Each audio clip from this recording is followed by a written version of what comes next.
great at inspiring you. We're great at preparing you for the difficult time that you're going to face. Hear me out. You will not go undefeated. You will not always win. There will be moments when you will struggle and you will lose. And that's when you need training. How do I know this? The Bible talks about it all the time. Joseph, if you know the story of Joseph, Joseph was put in a cave and he was put in prison. He had to be away from the crowd. He had to be by himself, and God started training him by himself. When God trains us, he does it when we're alone. The other one I will tell you is this, is Moses, when he goes to the wilderness, when he gets away from Egypt, when he gets away from the Pharaoh, he has to be all by himself, and then God starts to train him. Daniel in the lion's den had to be all by himself, and God starts to train him. Jonah has to go into the belly of a whale, away from the crowd, and God starts to train him. Jesus Christ had to go in Gethsemane, in the Garden of Gethsemane, away from everybody else, and God has to take him through a lonely moment. And same thing goes for Paul. Before Paul dies, he has to go to a dungeon. He has to go to a jail, all by himself. And that's when God's training him. So what's going to happen to David? David goes to a cave called Adullam. And in the cave of Adullam, it is when God starts to train him. Training is not easy. Training is not fun. It is one of the toughest and most difficult things that you do. No one likes to train. Very few people like to train. But if you're going to walk like a champion and talk like a champion and live like a champion, you need to be trained. I've seen it too much. I've seen people talk like it, but when they get hit in the mouth, and when they struggle, they don't walk like it. I'm going to ask the band to come up here for a second. We're going to stay up here for a little bit. And as they start coming up, I want to show you a picture that I think is a very powerful picture. You might not see it as a powerful picture, but I do. As I show you this third picture, here's what I want to show you. I want to show you a man who's had a wonderful moment of celebration. And I want you to understand this. I've said this before. Hear me out. Celebrations don't happen very often. So when they do, when a Gatorade moment comes, you need to enjoy it. I've had several Gatorade moments. I've had moments when I've had some good times. And in these moments, I've never forgotten them. I've taken them with me everywhere I go. And I need those Gatorade moments. As I teach you this, I want to tell you truth number 3. And truth number 3 says this: the champions turn negatives into positives. See, you have to have a Gatorade moment. The Bible shows in 1 Samuel chapter 21, verses 8 and 9, that David had to go back to a moment and never forget it. If I could show the scripture, please. This is when David is alone. He goes to the high priest, Ahimelech, and he says, David asked Ahimelech, do you have a spear or sword? A sword. The king's business was so urgent as he left Jerusalem. I didn't even have time to grab a weapon. Now watch what happens, verse 9. I only have the sword of Goliath. That's all I have for you, the sword of Goliath, the Philistine whom you killed in the valley of Elah, the priest replied. It is wrapped in cloth behind the ephod. Take that if you want it, for there's nothing else here. Now watch how David responds. There's nothing like it. Give it to me. Hear me. There's nothing like it. David needed that sword. David needed to carry that sword everywhere he went, because David knew he was going to go through a very difficult time, and he needed that sword because that sword represented his greatest moment in his life. And every single one of you have to get to a point where you create one of the greatest moments in your life, and you have to carry that with you, and you have to take it with you everywhere you go, because when the devil attacks you, and when you're attacked with fear, and you think that you're nothing, you have to pull out the sword of David. You have to take out that trophy where you had a wonderful moment and know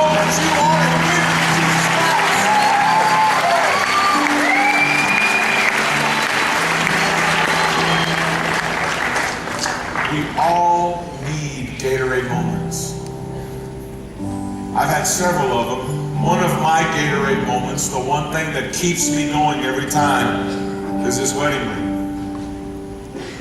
This wedding ring represents to me not just my wife, it represents one of the greatest moments in my life. Because some of you have known my story. I've had my heart broken many times. And on the day of my wedding, when my wife walked in, I gasped. Like, wow. I'll never forget. I got emotional because that moment is a moment I would take with me to my grave. Because whenever it gets tough, whenever it gets difficult, whenever I hurt, whenever I feel like a failure, I look at the wedding ring. And that's my Gatorade moment. That is my wonderful moment. That is the best moment of my life. I've got other rings that are Gatorade moments, and I never forget them. I've got 2 Final Four rings. And every now, I don't wear them, but every now and then, on a tough day, I'll take out that ring and I'll go, wow. Nobody can take that from me. I can feel like a failure, but the devil can't take this from me. It is my moment. David had that moment. And David carried the sword of Goliath with him everywhere he went because it reminded him in his darkest hour who God is. Now, as I go back to that picture of turning negatives into positives, you need to know who that individual and that coach was with the Indianapolis Colts. That's Tony Dungy. You see that picture and you go, man, he had a great moment. But let me tell you what goes on behind that moment. And we'll worship here just a little bit. In the year 2001, he was fired as the head coach from the Tampa Bay Buccaneers. He had made the playoffs 3 years in a row and he didn't win a lot of playoff games. He won. He took the team to places they'd never gone before. And they fired him in 2001. He wins. And they fire him. And then in 2002, after he leaves, the Tampa Bay Buccaneers win the Super Bowl without him. Now, I don't know about you, but I know what that would do for me. It'd break my heart. It would crush me. I would feel like I failed, that they needed to fire me in order to win the Super Bowl. And that's tough. It's a dark moment. But then it gets worse. In 2005, his son dies in a car crash. And some people think that his son killed himself driving into a tree. And this man had 2 horrible moments. He gets fired and he loses his son. As a man, I don't know what I would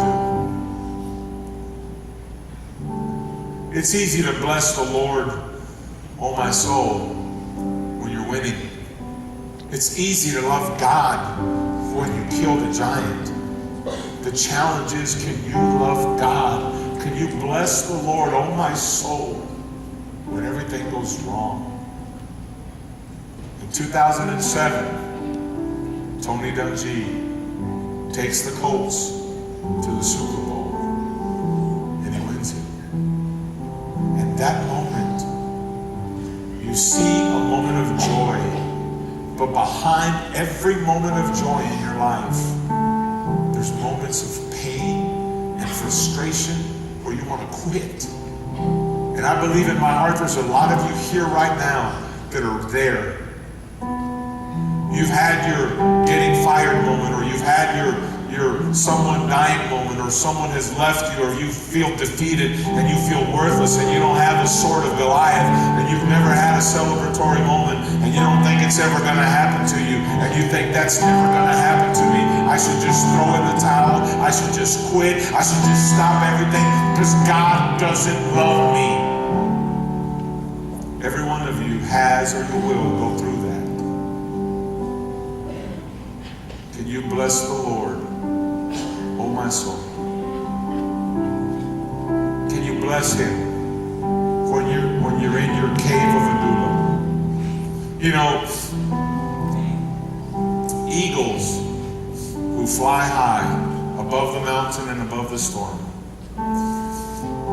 When they get older and they've gone through several processes and they don't have many years left, what an old eagle does is he goes into a cave. And he goes into the cave and he doesn't come out until he pulls out every feather from his body.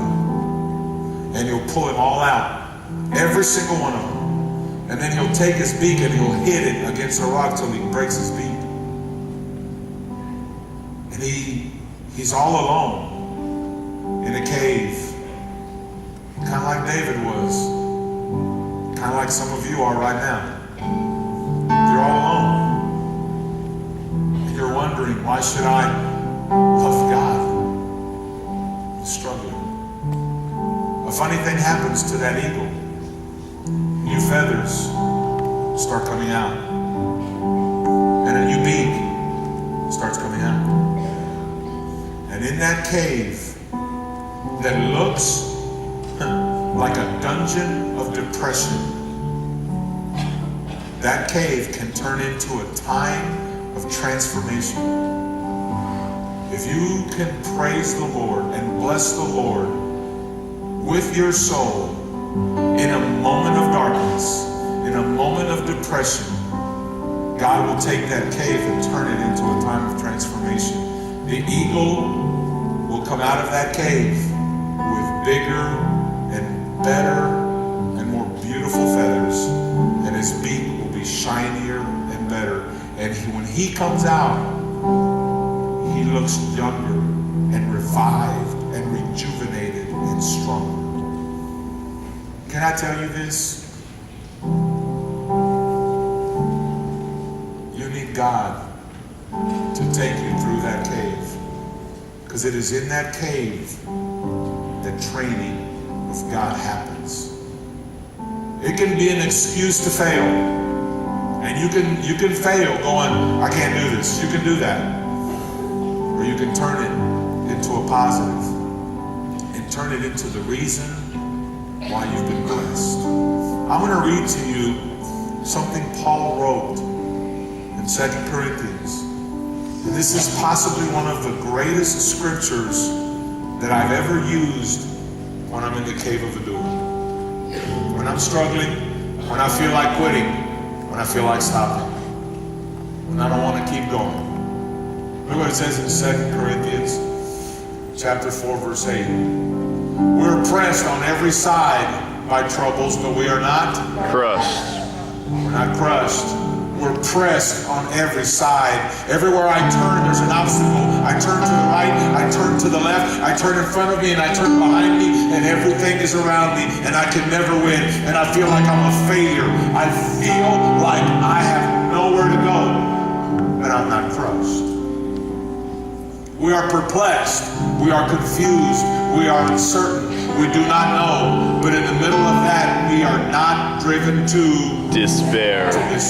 This is your faith in Christ. Verse 9 goes further and says this: we are hunted down, but never abandoned. By God. I can have enemies chasing me. I can have demons trying to knock me down. I can have people trying to destroy me, but God will never, ever, ever leave you.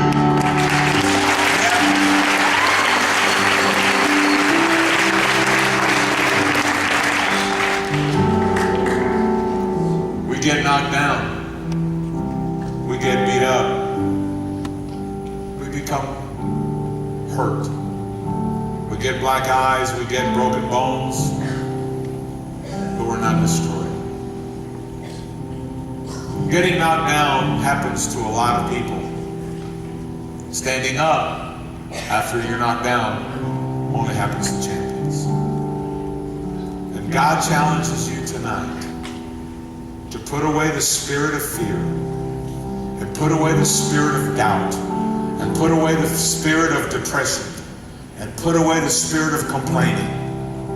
And God says, I will not abandon you, and I will not let you be destroyed. You're my child. I love you.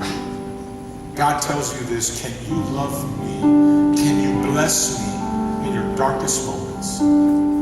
Do you need this type of strength? Could you bow your heads, please?